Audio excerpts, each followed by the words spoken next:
La semana pasada hice una entrevista con una joven académica china sobre el enfoque de China hacia Asia Occidental y especialmente hacia Palestina. Hoy queremos hacer lo mismo con respecto a Rusia, para comprender la compleja relación que Moscú mantiene con esta región. Para ayudarnos en esta tarea, contamos con la doctora Maria Kicha. La doctora Kicha tiene un doctorado en Derecho y actualmente es profesora asociada en la Universidad Estatal Rusa de Justicia en Rostov del Don, Rusia.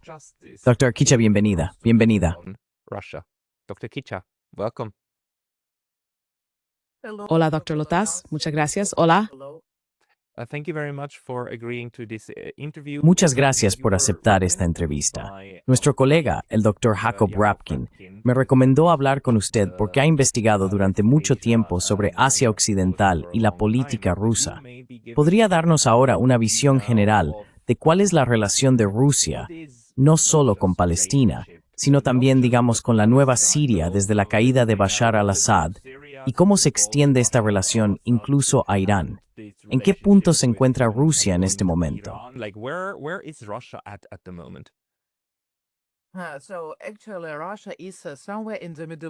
En realidad, Rusia siempre ha estado implicada en Oriente Medio en general.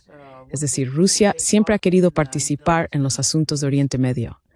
En cierto modo, esto se remonta al periodo soviético, porque la URSS se apoyó por primera vez a Israel a finales de los años 40 y principios de los 50. Pero luego la URSS se dio cuenta de que Israel era completamente pro-estadounidense. Y por supuesto, existía una competencia y una auténtica lucha, una guerra fría, después de la Segunda Guerra Mundial, entre la URSS por un lado y los Estados Unidos de América por el otro. Eso significaba que la URSS y los Estados Unidos tenían cada uno distintos estados, países y movimientos sociales como aliados.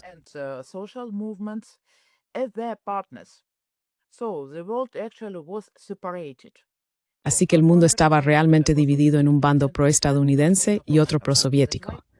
Israel estaba en el bando pro-estadounidense, por lo que la URSS empezó a apoyar a los regímenes árabes, pero no a todos, solo a los regímenes árabes republicanos, como Siria y, a veces, Irak. Apoyaba al movimiento palestino y demás.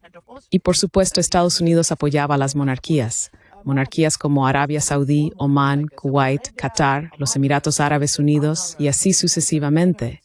Y luego algunas repúblicas, pero más pro-estados en el Líbano, por ejemplo.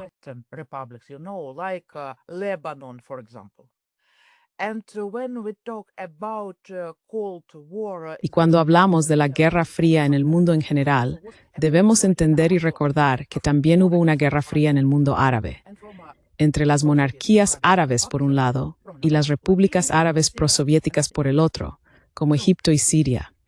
Irán es completamente diferente, por supuesto, porque no es un país árabe.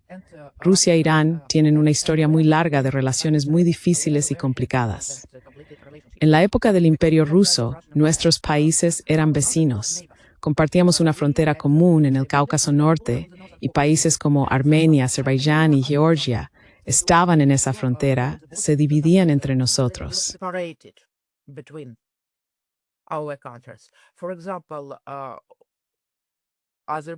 Por ejemplo, la República de Azerbaiyán, que ves en el mapa hoy en día, formaba parte en realidad del Irán histórico. Por eso todavía existen algunas disputas y malentendidos incluso ahora. En fin, es el destino histórico y no podría ser más sencillo. También hubo un periodo de guerras entre Rusia e Irán, Persia, como se llamaba en aquel entonces. Y durante la Segunda Guerra Mundial, Rusia y Gran Bretaña incluso se repartieron Irán. Hubo una operación llamada Acuerdo en la década de 1940 y una parte de Irán fue ocupada por tropas soviéticas, mientras que Yedia fue ocupada por tropas británicas.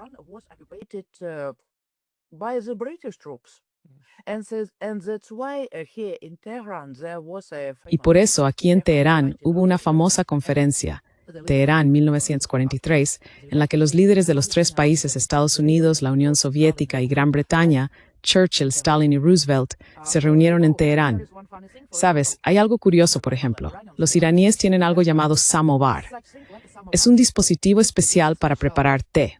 Les encanta. lo usan todos los días y se pueden encontrar diferentes tipos de samovares en cada cafetería y en cada casa. Die muy voorporser, como balsements en naja, tierra, esto es y sabes lo que es en realidad Rusia, with some Rusenberg's press. From Russia during Russian-Persian wars. Así que eso es todo. Es una de esas cosas que resultó ser un resultado positivo de esas interacciones. Fueron muy tristes, pero aún así hubo intercambio cultural, incluso durante ese periodo de guerra. Yeah, some cultural exchange, of course. But Sí, algo de intercambio cultural, por supuesto, pero también recuerdan lo que es, recuerdan las raíces de todo esto, y a veces no es algo positivo para ellos. En fin, los iraníes, como muchos pueblos orientales, recuerdan muy bien esas cosas. Tienen realmente una buena memoria de su historia. Y luego, cuando la URSS se desintegró, por supuesto, la posición de nuestro nuevo país, la Federación de Rusia, en Oriente Medio cambió, porque el nuevo país ya no era tan grande. No incluía todas las repúblicas soviéticas. Y de hecho, el sistema soviético del mundo, el sistema del Acuerdo de Varsovia o Pacto de Varsovia, también se rompió. Warsaw Agreement or Warsaw Pact was also broken. It didn't exist anymore. That's why Ya no existía. Por eso Rusia empezó a construir otras relaciones con los países de Oriente Medio y con Asia Occidental en general. Hoy en día, Rusia no quiere abandonar sus bases militares en Siria, por supuesto, porque siempre ha mantenido buenas relaciones no solo con Hafez al-Assad, sino también con su hijo, Bashar al-Assad. La posición de Moscú es que Rusia se preocupa por el pueblo sirio, lo ayuda y lo apoya, así como a Siria en general. No importa quién la dirija, quién sea el gobernante de Siria, porque existen fuertes vínculos entre la nación rusa y la nación siria, y Moscú no quiere perderlos. and Moscow doesn't want to lose it. Es por eso que Rusia también decidió recibir al señor al-Jolani en Moscú hace solo 1 o 2 semanas. Me sorprendió mucho porque el señor al-Jolani llegó y desplazó a Bashar al-Assad, y Moscú ha apoyado a al-Assad durante mucho tiempo. Pero ahora Rusia parece estar reconciliándose con ese gobierno sucesor y parece estar aceptando la situación. ¿Tiene eso que ver con la conexión con el pueblo sirio, más que con el gobierno sirio?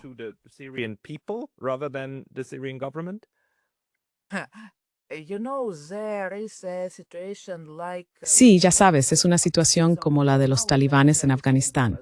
Ahora ya no son terroristas, son el gobierno. Son el gobierno. Porque la posición de Moscú es que los gobiernos cambian, pero el país permanece y la nación permanece. Eso es todo. Y ya sabes, la visita de al-Jolani no fue tan inesperada para los expertos en Rusia, porque sabíamos que algo así ocurriría. Lo vimos, estaba claro que pasaría algún día. Y de hecho, por ejemplo, Bashar al-Assad siempre retuvo en secreto. he always came to Moscow in a secret.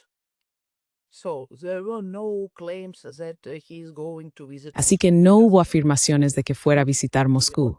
Simplemente encendimos la televisión y vimos a Bashar al-Assad reunido con nuestro presidente, Vladimir Putin. Pero esta vez se anunció en voz alta, que el nuevo líder de Siria, al-Jolani, venía.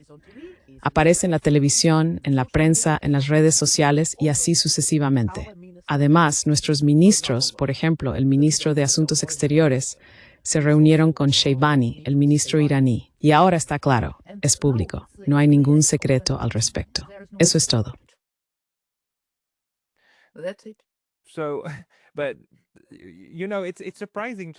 Pero ya sabes, es sorprendente, porque cuando algo así ocurre al revés, si un gobierno llega al poder en un país y no le gusta a Occidente o a Estados Unidos, entonces harán todo lo posible por reprimir a ese gobierno. Un ejemplo sería Georgia. A Estados Unidos le desagrada mucho que el partido Sueño Georgiano gobierne Georgia, y hay una enorme presión sobre ellos. En cuanto a Rusia, que durante mucho tiempo apoyó a Bashar al-Assad y además tiene una base militar allí, todo el mundo esperaba que hiciera lo contrario, que Rusia tuviera que marcharse, que perdiera su base militar. Pero no es así. Rusia ahora está reconciliándose con la nueva Siria, incluso bajo el señor al-Jolani. Russia is staying. Yeah, that's it. Rusia se queda. Sí, eso es. Porque se invirtió mucho dinero, muchos recursos. Sí, se invirtieron en las bases militares, en las conexiones con el pueblo sirio y así sucesivamente. En realidad, creo que Al-Jolani también es una especie de incógnita. Creo que es una persona y un político mucho más complejo que simplemente un exterrorista. Sí, ¿cómo podemos llamarlo? Yeah. How can we call him?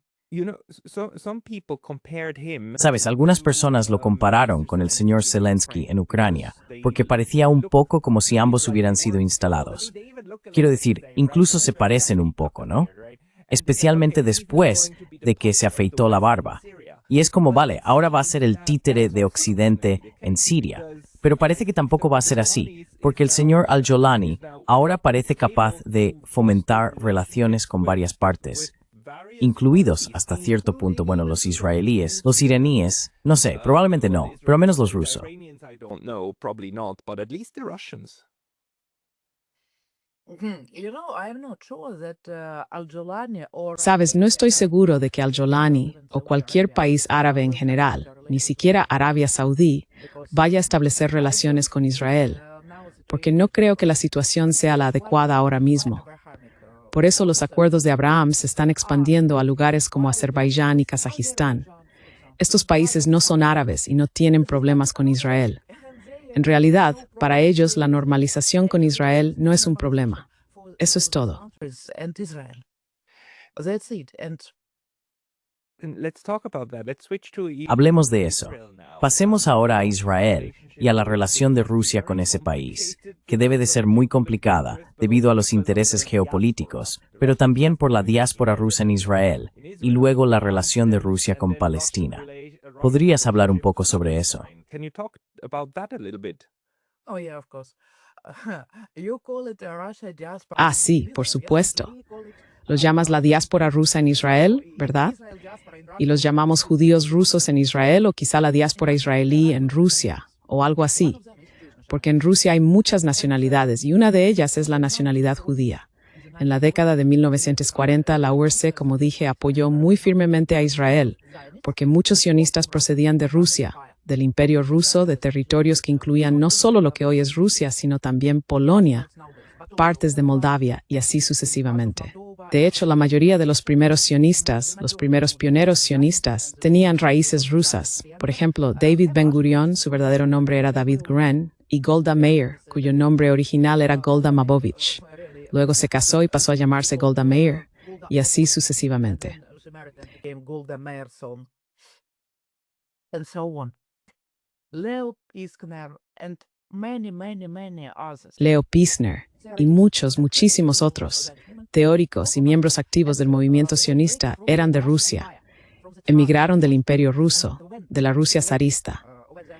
Más tarde, cuando apareció la Unión Soviética, pensaron que sería una gran idea hablar de obtener ayuda de la nueva Rusia, de la Rusia soviética, porque tenían mucho en común con el nuevo gobierno soviético. Muchos de los sionistas que abandonaron el Imperio ruso aún recordaban el movimiento antimonárquico. Sí, y además bastos youth laborista. Labor Zionism. Like, Labor Zionism. Un gobierno laborista de izquierdas, una especie de versión comunista del sionismo. communist version Sí. of Zionism, yeah. Actually, it wasn't a communist version of Zionism because En realidad, no era una versión comunista del sionismo porque, por ejemplo, significaba que no habría árabes en el sistema laboral palestino, ningún árabe en absoluto. Así que no había solidaridad proletaria, ni ninguna de esas cosas que eran populares en la Unión Soviética. Pero las otras cosas, las otras ideas soviéticas, como las granjas colectivas, koljos, sí, esas sí las adoptaron. Y luego estaban los sionistas liberales, que en realidad no eran tan liberales, incluso en su actitud hacia los árabes, por ejemplo, pero intentaron construir la economía de un Estado judío utilizando todas esas ideas soviéticas, como el kolzhoz, el kibutz, los llamaban kibutz. Y en el Kremlin, en Moscú, el gobierno soviético vio esto y decidió que quizá era una buena idea apoyar a esos tipos, porque eran de Rusia. Habían luchado contra el Imperio ruso y eran como nosotros, amaban nuestras ideas. they're like us. They love our ideas. They love our ideology. Les encantaba nuestra ideología, Al-Quds, Kibbutz. Todo estaba unido. Eso es todo. Pero más tarde, por supuesto, el gobierno acabó dándose cuenta de que no era bueno. No era bueno porque Israel también hizo un trato con Estados Unidos. Y en realidad fue un truco. Un truco cuando Israel y el movimiento sionista intentaron forjar una amistad con la Unión Soviética. Porque de hecho, solo dos estados muy poderosos después de la Segunda Guerra Mundial, apoyaron a Israel e hicieron todo lo posible para que se convirtiera en miembro de las Naciones Unidas. Esos estados fueron Estados Unidos, por supuesto, y la URSS. Hay un académico intento encontrar la palabra adecuada porque respeto mucho a este académico, un académico muy respetable de Estados Unidos, de la Universidad de Ohio, si no recuerdo mal, llamado John Quigley. Ohio University, as I remember, called John Quigley. And he is a researcher of the Palestinian state. Y es investigador sobre la condición de Estado palestina. También es experto en derecho internacional. He leído sus libros y creo que es un académico brillante. En su trabajo describe el proceso de cómo Israel se convirtió en miembro de las Naciones Unidas, porque muchos países lo rechazaron. Muchos no querían ver a Israel en esta nueva organización internacional. Incluso en los años 40, 1948, 1949, la gente ya sabía sobre la Nakba. Sabían sobre la limpieza étnica en Palestina. Pero eso no impidió que la URSS apoyara a Israel. Y la URSS era un país que acababa de aplastar al Tercer Reich. Así que creo que es uno de los momentos más trágicos, uno de esos episodios de la historia en los que un país no entendió lo que estaba ocurriendo, lo que se avecinaba.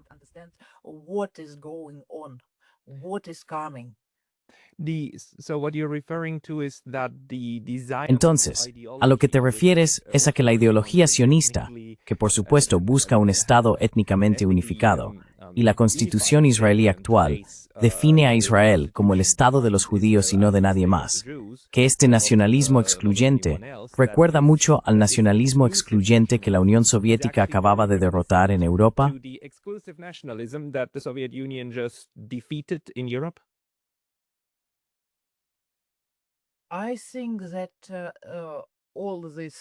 Creo que todas estas ideologías tienen mucho en común. Mucho en común. Porque, por ejemplo, incluso los fundadores de Israel, incluso los principales ideólogos de Israel, escribieron y dijeron cosas que son difíciles de entender con claridad. Es complicado saber si una cita pertenece a un líder sionista o, por ejemplo, a un líder fascista. ¿Sabes? Incluso hay un cuestionario en las redes sociales, como en Twitter. En de swag bespoad swollenarit ken visden de un líder sionista, at immunly the nusi, and in hussy. It's implemented to the Serbia wealth. It's difficult. It's a difficult quiz. Sabes, la relación entre estos dos hoy parece impensable. Pero si miras el registro histórico, encuentras esta interesante medalla, ¿verdad? Una medalla grabada con un nazi va a Palestina, de la visita de no un líder nazi de alto rango, sino uno de rango medio, que en realidad hizo un viaje de estudio a Palestina y fue acompañado por un anfitrión sionista judío. He olvidado sus nombres. No, ¿era Eichmann? No, creo que era otro. Pero pondré enlaces sobre esto en la descripción del video. En fin, existían esos vínculos, porque estas dos ideologías en realidad no son mutuamente excluyentes. Convergen en la idea de deshacerse de los judíos de Europa y colocarlos en otro lugar, ¿verdad? Y ese otro lugar era Palestina. Ahora bien, en cuanto a los rusos, especialmente durante la Guerra Fría, ¿cambió entonces Rusia su enfoque hacia Israel y Palestina? ¿O siguió siendo el mismo, como una amistad incómoda?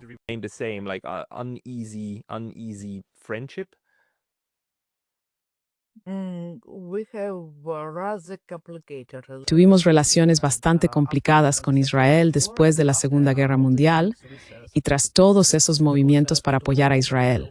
Porque ante todo Israel se alineó con el bloque proestadounidense. Por supuesto, eso quedó muy claro. Y el Kremlin se sintió decepcionado por ello y empezó a apoyar a regímenes árabes amigos. Y luego, ya sabes, ahora existe en Israel algo llamado Hasbara. Hasbara es diplomacia pública, así que Israel la define como diplomacia pública, pero en realidad es propaganda oficial israelí. No hay ningún problema con ese hecho, porque todos los países tienen propaganda, ¿de acuerdo? No es un problema. Pero la propaganda israelí, la Hasbara, lo abarca absolutamente todo. Incluye a políticos, periodistas, diplomáticos e influencers. Diplomatic workers, influencers, social media celebrities, and so on. Celebridades de las redes sociales y demás. Tiene un verdadero ejército de usuarios de redes sociales y de gente común que apoya a Israel porque creen que es la única democracia en Oriente Medio. Porque sí, es un estado pequeño pero valiente, rodeado de lo que consideran países árabes salvajes y bárbaros. Porque lucha contra el terrorismo islámico. El terrorismo islámico es un tema muy doloroso para Rusia, porque en los años 90 y a comienzos del nuevo siglo tuvimos 2 guerras en Chechenia. Chechenia forma parte de Rusia, situada en el norte del Cáucaso. Y de hecho, los chechenos son ciudadanos de la Federación Rusa, tienen pasaportes rusos. Pero en cualquier caso, fue una lucha terrible. Fue muy sangrienta para mi país. Very bloody for my country. And of course, there were a lot of soldiers. Y por supuesto, hubo muchos soldados de fortuna que murieron, que fueron invitados a Chechenia. Y muchos de estos tipos contaron con el apoyo de Arabia Saudí, Turquía y los Emiratos Árabes Unidos. Ahora, por supuesto, oficialmente se ha olvidado por razones políticas. Pero en fin, por ejemplo, el presidente turco Erdoğan a veces inaugura nuevas instalaciones sociales en Turquía en honor de Dzhokhar Dudayev. ¿Quién es Dzhokhar Dudayev? Fue el líder de los separatistas en Chechenia. Lo llamábamos Ichkeria. Así que eso es todo. Y ya sabes, hay un chiste en Rusia que dice que si Recep Tayyip Erdoğan pone el nombre de Dzhokhar Dudayev a algún parque o calle en Turquía, entonces nosotros deberíamos poner el nombre de Abdullah Öcalan a un parque o una calle. A park on the street in the honor of Abdullah Öcalan.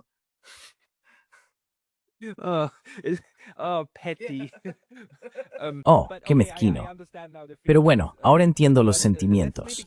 Quizá volvamos un poco a la política y las posturas de Rusia respecto a Palestina, especialmente en los últimos años.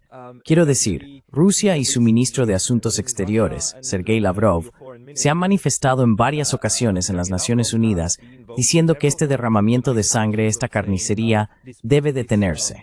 Nunca dijo genocidio, pero sí que el derramamiento de sangre debía cesar. Me da la impresión de que Rusia intentó presionar a Israel para que detuviera la ofensiva en Gaza. Pero al final, eso no es cierto. No usaron el veto para oponerse a la resolución más reciente del Consejo de Seguridad. Eso me resultó extraño, porque pensé que lo harían, ya que esta resolución es tan claramente, tan absolutamente colonial en su mentalidad. Básicamente, convierte a Donald Trump en el presidente de una administración colonial. Está tan alejada de todo lo que creo que Rusia intenta construir todo el entorno de los BRICS a su alrededor. ¿Podrías explicar eso un poco?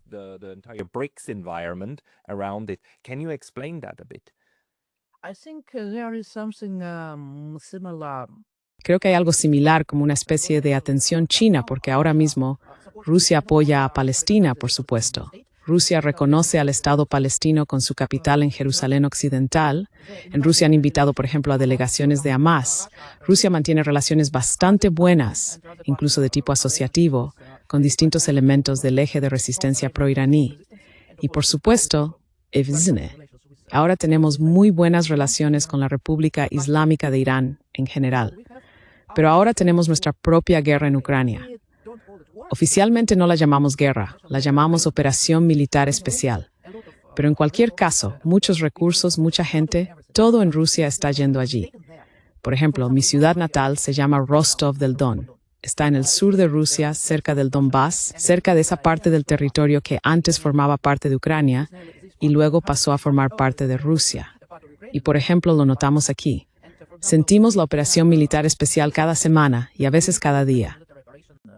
Every week and sometimes every day here. ¿Te refieres a impactos como los de los drones ucranianos? ¿O quieres decir que lo sientes porque Rostov del Don también es uno de los importantes centros logísticos militares del ejército ruso? ¿O te refieres a impactos procedentes de Ucrania? We feel it in general. Just in general, it's Lo sentimos en general, simplemente en el ambiente, ya sabes. Por ejemplo, nuestro aeropuerto dejó de funcionar y fue cerrado el 24 de febrero de 2022, así que no hay vuelos civiles desde Rostov del Don. Y es una ciudad grande. Rostov del Don es una de las ciudades rusas con más de 1 millón de habitantes. Por eso nos resulta difícil ir a cualquier parte, a Moscú, a otra ciudad rusa o al extranjero, por supuesto. La situación de seguridad está bien, pero aún así, cada día tienes algunos recordatorios de ello, porque está cerca, está realmente cerca, a veces por los drones, por todo. Sometimes from drones, from everything. So is this to you an explanation why Entonces, Russia para is ti, ¿esto es una explicación de por qué Rusia intenta no abrir otro frente, no iniciar otra confrontación, y por tanto, decidió abstenerse en la votación de la resolución del Consejo de Seguridad, simplemente dejarlo pasar porque está ocupada con otras let it cosas? go because busy with other things? First of all, yes, I think. And then Russia. Antes que nada, sí, creo que sí. Y luego Rusia, al igual que China, siempre intenta mantener una política equilibrada, una política internacional equilibrada. Por ejemplo, por supuesto, Rusia no puede hacer ciertas afirmaciones como quizá algunos países árabes, porque de todos modos reconoce a Israel. Y en Israel hay mucha gente, muchas personas con ciudadanía rusa, con pasaportes rusos, porque tuvimos varias oleadas de inmigración a Israel en los años 90, a principios de los 2000. E incluso después del inicio de la operación militar especial, cuando la gente decidió abandonar Rusia u otros países postsoviéticos e intentar construir una nueva vida en un nuevo país. Además, el sionismo y las simpatías hacia el sionismo son bastante populares en algunas partes de la sociedad rusa, porque muchas personas educadas, muchas personas liberales, creen que Israel es la patria histórica de los judíos. Que het gram Johes, no ne behits grey skrill. Sin Brady's being told as that as manners, and Brooker's spav regum, and Trescent. Rights, Palestinians, not people, maybe. So it's a supportive mindset, but can you Así que es una mentalidad de apoyo. Pero ¿puedes contarme más sobre eso? Nuestro colega chino, Sheng Zheng, me dijo que el genocidio en Gaza realmente abrió los ojos de muchos, especialmente de los jóvenes chinos, que ven esto y sienten una profunda simpatía por los horrores en Gaza, porque reconocen algo de su propia historia, la forma en que China fue colonizada durante mucho tiempo en 100 años de humillación. Y en Rusia, esto parece ser diferente. Entonces, el sionismo no se considera de manera tan crítica como podría ser en China u otras partes del sur global, dentro de Rusia. as it might be regarded in China and other parts of the global south inside Russia. Oh, sometimes maybe yes. That's it, because Oh, a veces quizás sí, es eso. Porque no puedo decir que Oriente Medio en general sea un tema muy popular de conversación en la sociedad rusa. En primer lugar, nuestro país es muy grande. De hecho, es el país más grande del planeta. Y tenemos muchas cuestiones internas de las que hablar. Tenemos muchas cosas dentro de nuestro país de las que ocuparnos, y nos lleva mucho tiempo entender lo que ocurre, incluso solo dentro de nuestras propias fronteras, es extranjero. Luego, Israel, because of some of his or her personal reasons. I don't think that you will. No creo que rompieras todas las relaciones con él o ella por eso. Y quizá, cuando él o ella diga cosas malas, terribles, incluso sanguinarias sobre los árabes, intentarás obtener una explicación. Por ejemplo, ellos tienen sus propios acuerdos, su propio ambiente, su propia historia allí. No es asunto mío, no me importa. Por supuesto, hay personas que buscan respuestas, que se interesan por la situación en Oriente Medio y que han abierto los ojos ante ella. Especially with the Gaza genocide. And, they have very strong flashbacks. Y sabes, tienen recuerdos muy fuertes de la Alemania nazi, porque también es un periodo muy, muy doloroso en la historia de mi país. En la década de 1940 hubo una gran lucha entre la Unión Soviética y el Tercer Reich, y cada familia rusa tiene un pariente, un abuelo, que fue asesinado o herido. Es realmente una especie de trauma nacional. Por eso el 9 de mayo, que llamamos el Día de la Victoria, es la principal celebración, la principal fiesta en Rusia. Cada año. Es mucho más importante que Año Nuevo, por ello, no celebramos la Navidad, celebramos Nuevo Dios a finales de año. We celebrate New Year on the end of the year. Así que, en general, lo que saco de lo que estás diciendo es que Gaza no ha sido un tema tan importante en comparación con otros asuntos dentro de Rusia en los últimos 2 años. Y aunque el Ministerio de Asuntos Exteriores tiene una postura determinada al respecto, Rusia no querría sacrificar algo importante por este tema, y por tanto, simplemente sigue adelante. Pero eso no significa que apoye la causa sionista, en absoluto, ¿verdad?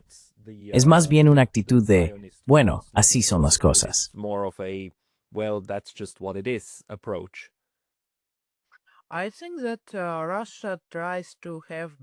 Creo que Rusia intenta mantener una política equilibrada, una política internacional equilibrada, por muchas razones. Y, por ejemplo, intentaré explicar algo interesante. Soy investigador, llevo unos 20 años trabajando en la universidad y, por supuesto, tengo muchos antiguos alumnos. Ahora ya no son chicos y chicas, son adultos con familias y sus propios hijos. Algunos de ellos son judíos, por supuesto, y algunos se mudaron a Israel. Imagina, estás navegando por las redes sociales y descubres que tu antigua alumna, una chica muy simpática, la recuerdas como inteligente y alegre, que se mudó a Israel, ha publicado una foto con su amiga israelí y ha escrito: "Nuestros hijos vivirán en nuestra Gaza". Kids will live in our Gaza. And you look at it and you think, what? Y la miras y piensas, ¿qué? ¿Eres Gaza, querida? Eres de Taganrog. Taganrog es una ciudad cerca de Rostov del Don. Eres de aquí. Tus padres son de aquí. Tus raíces están aquí. Por supuesto, puedes ir a cualquier parte. No hay problema. Puedes vivir donde quieras. Puedes tener un novio de cualquier país que desees. Es tu vida personal. No hay problema con eso. Pero ¿qué eres Gaza? Y ella ni siquiera piensa que en Gaza hay otras chicas como ella, con otros chicos como su novio, y que ellos también quieren tener hijos en su Gaza, porque viven allí. To have kids in their Gaza because they live here. Pero esto es, quiero decir, este es el increíble poder de esta ideología sionista, ¿verdad? Que personas de algún lugar fuera de Rostov del Don empiezan a identificarse con una población mítica de Israel de hace 3000 años, los verdaderos y legítimos propietarios, por así decirlo. Así que ella, con esa mentalidad, veía a Rusia como solo un periodo dentro de su larguísima historia, que en última instancia se remonta a Israel, ¿verdad? Así que también ocurre que muchos judíos o familias Ilis en Rusia son en realidad susceptibles a este premio de visión del mundo.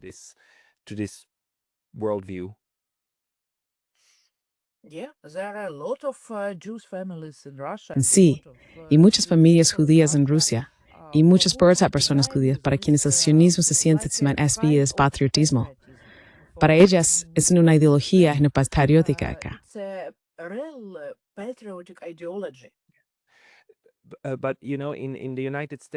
Pero ya sabes, en Estados Unidos también tenemos intelectuales judíos como Jeffrey Sachs, en Canadá Rapkin y otros, y los judíos ortodoxos en general que se oponen al sionismo, los verdaderos judíos creyentes que se oponen a él, y también judíos laicos que se oponen. ¿En Rusia también tenéis oposición judía al sionismo? ¿Visible? Sí. Visible. No. No. Por desgracia no, porque creo que la persona más brillante en este campo es el profesor Rapkin. Es ruso hablante, de la URSS, de Leningrado hasta donde recuerdo, San Petersburgo ahora. Pero por supuesto, afortunadamente sus libros se publican regularmente en Rusia y en ruso, aunque no creo que eso genere mucho debate sobre el tema. Por ejemplo, sabes que hay una corriente importante en los estudios históricos israelíes llamada los nuevos historiadores, como Benny Morris, Avi Shlaim y otros. Por supuesto, Benny Morris es sionista, pero algunos de sus libros son muy interesantes porque realmente intentó comprender qué ocurrió y cómo ocurrió. Así que son valiosos, realmente valiosos. En cualquier caso, en Rusia, lamentablemente, no se publican los libros de ninguno de estos investigadores o académicos. No hay libros de Tom Segev ni de Avi Shlaim. absolutamente nada de ese tipo. No Irish Lion books, absolutely nothing like this. How No. how about the ¿Qué tal el, cómo se llama?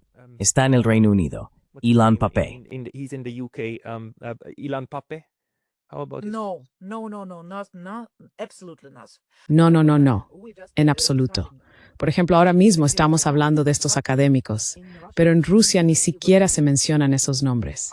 Y por supuesto, no se publican libros de autores palestinos en Rusia, como Rashid Khalidi, Walid Khalidi, Nur Masala y así sucesivamente. En realidad, sabes, ahora estoy escribiendo un libro sobre el conflicto árabe-israelí y estoy utilizando las obras y libros de todos esos autores y de muchos otros. He encontrado de muchos documentos sobre ese periodo y me resulta muy importante. Creo que es uno de los primeros libros de este proceso. first books like this in Russia. That is very surprising. That's very surprising to me, but Eso me resulta muy sorprendente, realmente muy sorprendente. Así que en cierto sentido eso explica por qué Rusia en ese caso tiene menos interés. Es simplemente un tema menos relevante que digamos en Europa o en Norteamérica. ¿Y qué pasa con las redes sociales? Nuestro colega chino me comentó que las redes sociales en China están llenas de debates e imágenes sobre lo que ocurre en Gaza, y que eso ha educado a toda una generación sobre lo que es el sionismo. ¿Dirías que eso tampoco está ocurriendo realmente en Rusia, según tu observación?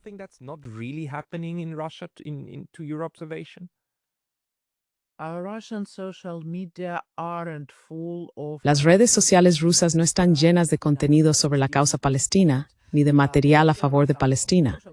Por supuesto, hay algunas fuentes en redes sociales que apoyan a Palestina. A menudo, muy a menudo, son fuentes musulmanas, y por supuesto, hay muchos musulmanes en Rusia, y ellos apoyan a sus hermanos palestinos. Pero yo prefiero encontrar algo que no sea religioso ni nacional, sino humanitario en general. Y es un gran problema encontrar este tipo de contenido en la sociedad y para la sociedad en general. Creo que eso es muy triste. Por supuesto, cualquiera de nosotros puede decir que no es asunto nuestro, simplemente no es asunto nuestro. Vivimos en otro país, tenemos nuestras propias cosas que hacer. our own things to do. We have our own problems as people in Tenemos nuestros propios problemas como pueblo en otro país.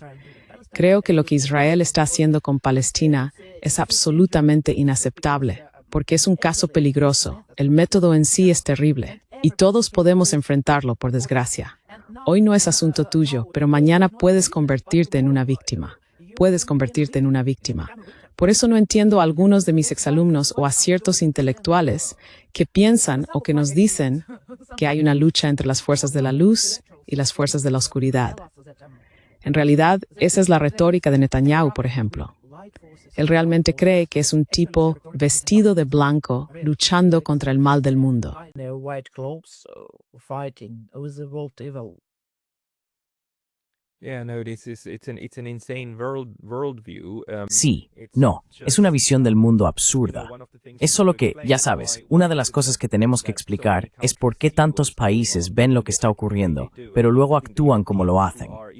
Quiero decir, incluidos los europeos, que ya sabes, todo lo que está pasando en Gaza debería ser antitético a sus creencias y valores fundamentales. Pero luego lo justifican, al menos las élites lo hacen. Es otra historia para la gente de a pie. Pero, por lo que me estás diciendo, la forma en que se desarrolló la historia, los lazos personales y toda la visión de Asia Occidental simplemente es un tema menos relevante en Rusia que, digamos, en Europa o incluso en China. Y luego, Rusia, además de eso, quiere una relación equilibrada en su entorno cercano. Así que, de algún modo, sigues la corriente mientras criticas, pero sin exagerar, y no usas tu poder de veto para intentar detener las matanzas. ¿Es así? Potential way to stopping the killing, is that it? I think really. Creo que, en realidad, ya sabes, estoy de acuerdo con nuestro colega chino. Es algo así en general. In general. Right. De acuerdo. Bueno, gracias por eso, Eddie. ¿Hay algo más que realmente deba entenderse sobre el enfoque de Rusia hacia Oriente Medio, hacia Asia Occidental, que aún no hayamos tratado? Hablamos de Siria, un poco de Irán, hablamos de Palestina. ¿Hay algo más que sea realmente importante, que pueda ayudar a explicar por qué las cosas se están desarrollando como lo hacen?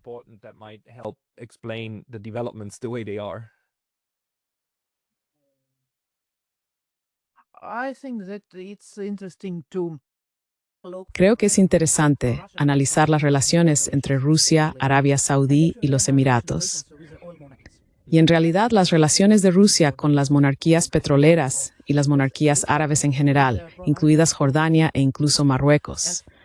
Porque en realidad ese es un bloque proestadounidense y pro-británico.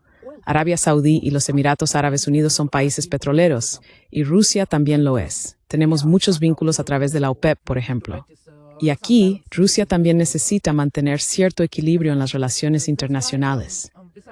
Por eso, por ejemplo, hay ahora muchos ciudadanos rusos en Arabia Saudí, según la visión 2030 de Mohammed bin Salman, porque él quiere ver su reino desarrollado, abierto y no tan conservador como solía ser. so conservative as it was.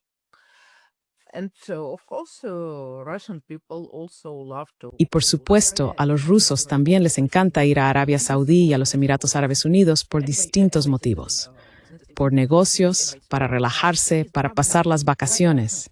En fin, es interesante que los Emiratos Árabes Unidos se estén convirtiendo, ya sabes, no en un segundo hogar, pero sí en un segundo lugar de residencia para muchos rusos que pueden tener un pasado empresarial algo turbio, algunos asuntos criminales, algo por el estilo. Some criminal affairs, something like this.